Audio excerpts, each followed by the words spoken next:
Big deal today is that new rules for mortgages come into effect. They were announced, I guess, about 4 or 5 weeks ago by the federal government.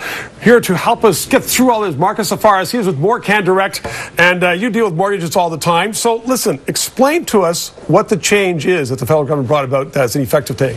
So, I mean, the million-dollar question. We've got 4 major changes. We can no longer refinance our houses past 80% of the value of the house. So, $500,000 house, you can't take out a mortgage when you're refinancing of more than $400,000. Okay. Number one, that'll be a big one. I want you to have more equity in your house to keep the debt loads of Canadians a little lighter. Is that it? Yeah, okay. That'll be a big one. The second major change is the amortization schedules. We used to be able to refinance or purchase a home and get a 30-year amortization, thereby lowering our monthly payments. Right. Now that's going to be capped at 25 years on all insured mortgages. Okay, so mortgage payments would be higher no matter how much the amount of money is. Yeah, okay, exactly. What's the third big change? So the third and fourth changes aren't as dramatic. The third change is that the maximum allowable insured mortgage in Canada will be $1 million. So if you want to purchase a home or a refinance, they won't let you exceed $1 million. On okay.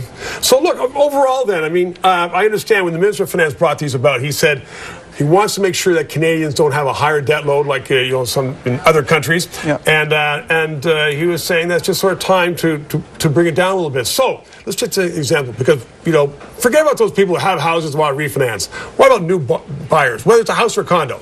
Say if it's $500,000. Yeah. Is it going to be tougher? How's it going to impact a person?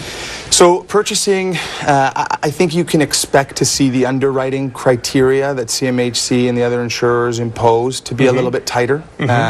Just that naturally occurs. Do you need more money to get into the market? In other words, if it's a young couple, a young single person, they want to buy a condo downtown, do they need to have a bigger chunk of money to buy it, or do they have to have a higher monthly income in order to service that mortgage?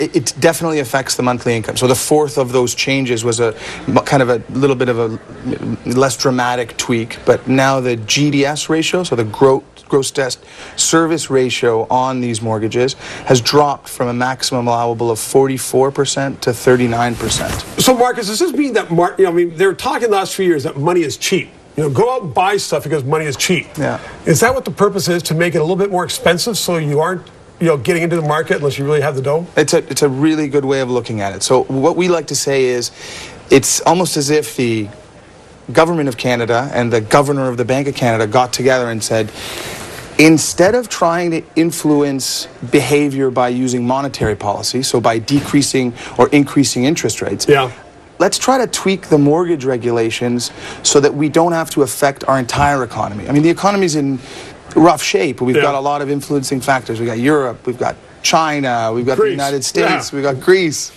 Sorry for bringing that up, we were talking about earlier.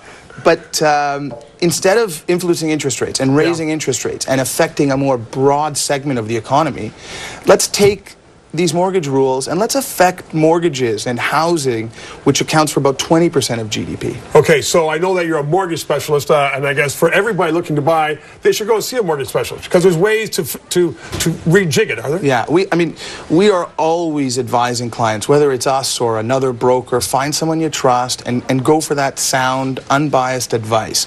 If you look at it, from a perspective of a consumer entering the market or looking to refinance right now, you're going to be stuck with a lender for a little longer now than you would have been before, right? You've got to... No.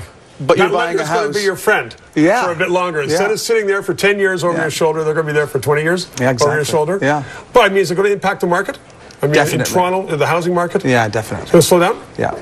Okay. I think it'll have the desired effect. Let's hope it won't push it too much. We'll keep that clip. We'll play it back in 6 months. Marcus, terrific having you here. Thanks very much. Great to be here. So, Pooja, there you go. Maybe we'll be renters forever. What do you think, Pooja? It could happen. Who knows? All right. Thanks so much, Stephen. Right now it is 12:16 and 24 degrees.